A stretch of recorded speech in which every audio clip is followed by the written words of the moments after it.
नारी अगर पति का नाम लेती है तो उसकी आयु तिल भर की क्षीण होती चली जाती है। कितना? तिल भर।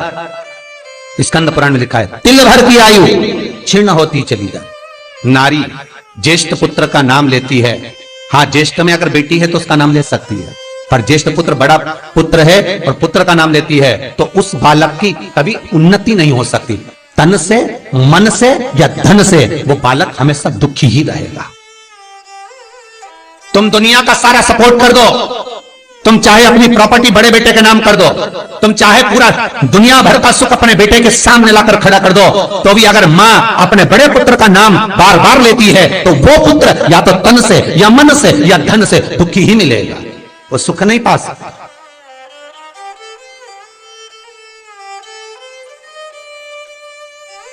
और जिन जिन के घर में बड़ा पुत्र हो और बड़े पुत्र का नाम आप माताएं लेती हो तो उसकी दशा जरूर देख लेना एक बार। हो कथा गलत नहीं कह सकती, स्कंद पुराण कभी गलत नहीं जा सकती।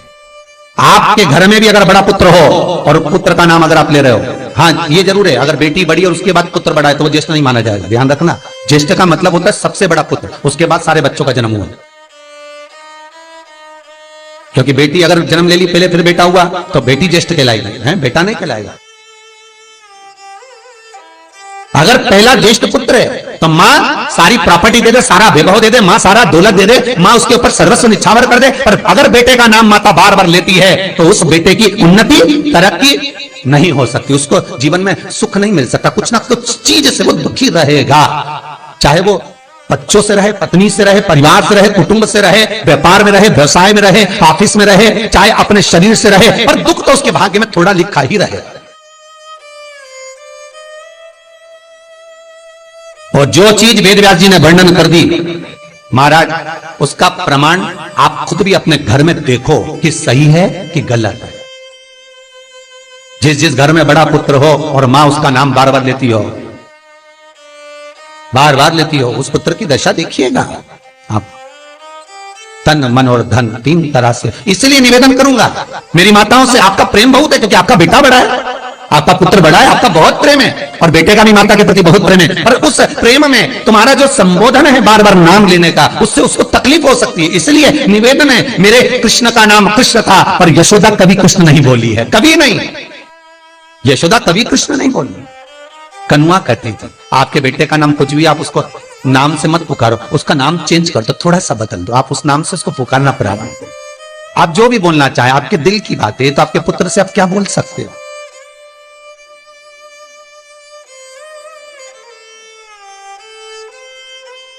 मेरी कौशल्या मैया राम को केवल राम ही कहती थी।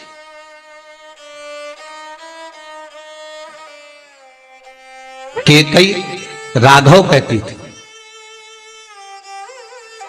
सब्सक्राइब करें। सुमित्रा रघु कहती थी, पर कौशल्या नाम नहीं बदली। और ज्येष्ठ पुत्र थे राम, बड़े थे,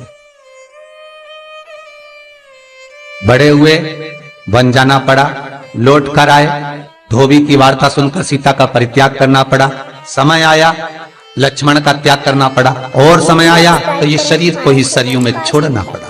कहां से?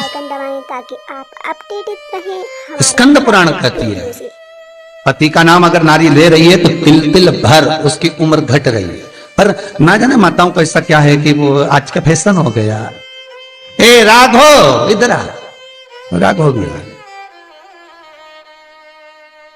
सब्सक्राइब करें हमारा चैनल। नाम लेने में तिल भर की आयु घट गई।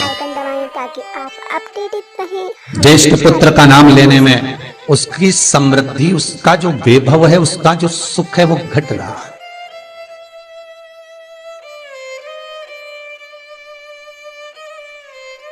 तीसरा, जिस गुरु से गुरु मंत्र लिया है, गुरु दीक्षा ली है, जिस गुरु से आपने गुरु मंत्र का स्मरण किया है, जिस गुरु से आपने गुरु मुख हुए हैं, जिस गुरु से आपने गुरु मंत्र लिया है, आपने अगर मंत्र ले लिया, चार जगह पर बात निकले, कोई पूछ भी ले कि आपने गुरु मंत्र किससे लिया, तो बता दो भैया हम तो वहां गए थे, वहां का जो गुरु जी है उनसे हमने गुरु मंत्र लिया, वही हमारे गुरु है। नाम का स्मरण ना करते हुए उसकी पहचान बताने का प्रयास करो, वो ऐसे वो वैसे वो वहां रहते, उसका स्मरण। गुरु का नाम लेने से क्या जाता है महाराज? शास्त्र कहता है गुरु जिसने मंत्र दिया उसका नाम मत लो, गुरु ने जो मंत्र दिया उसका नाम लो। बहुत ध्यान देना महाराज। दुनिया के लोग गुरु का नाम लेकर बैठे हैं, उन गुरु जी से मंत्र लिया था तो उन्हीं का नाम लिया जाए, श्री ये मान जी ये मान जी। अरे क्या नाम लेना, क्या नाम ले? हमें गुरु का नाम नहीं याद करना, हमें गुरु मंत्र याद करना। जो गुरु ने मंत्र दिया उसका स्मरण करना। क्या होता है? स्कंद पुराण कहती है जब माला जपने के लिए बैठते हैं तो गुरु का श्री विग्रह तुम्हारे सामने होना चाहिए कि हमने उन गुरु जी से मंत्र लिया है, और गुरु का नाम नहीं। गुरु मंत्र लेते समय गुरु का विग्रह सामने हो और मंत्र जो गुरु ने दिया है उसका स्मरण, उसका स्मरण।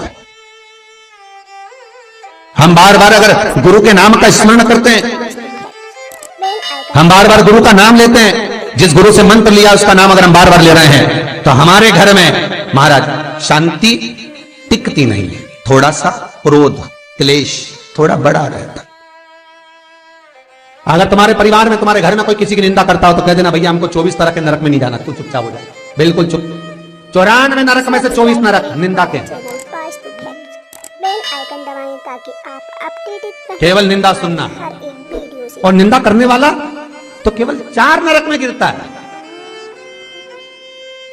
क्यों 4 नरक में गिरता? तो पूछा निंदा करने वाले को ज्यादा पाप लगना चाहिए, नहीं उसको कम लगता। तो कम क्यों लगता है?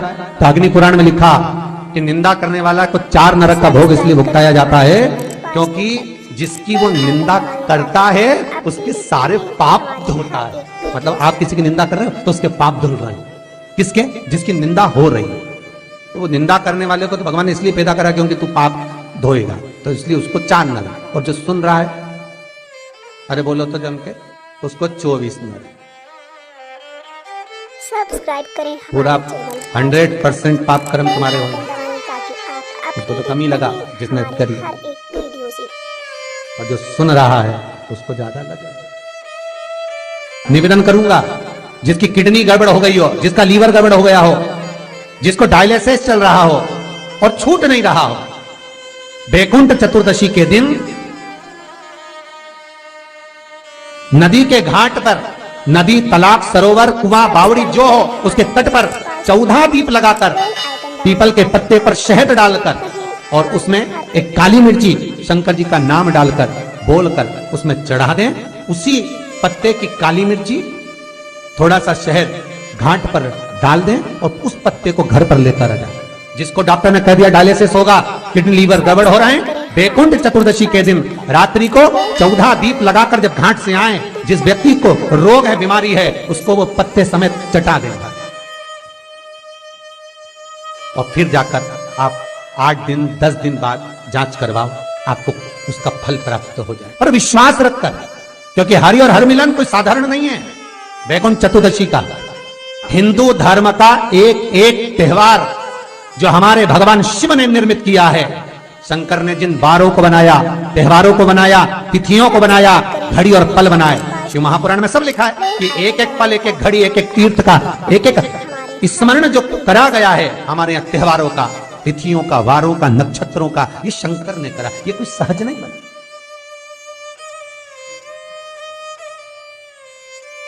की सहजता नहीं है।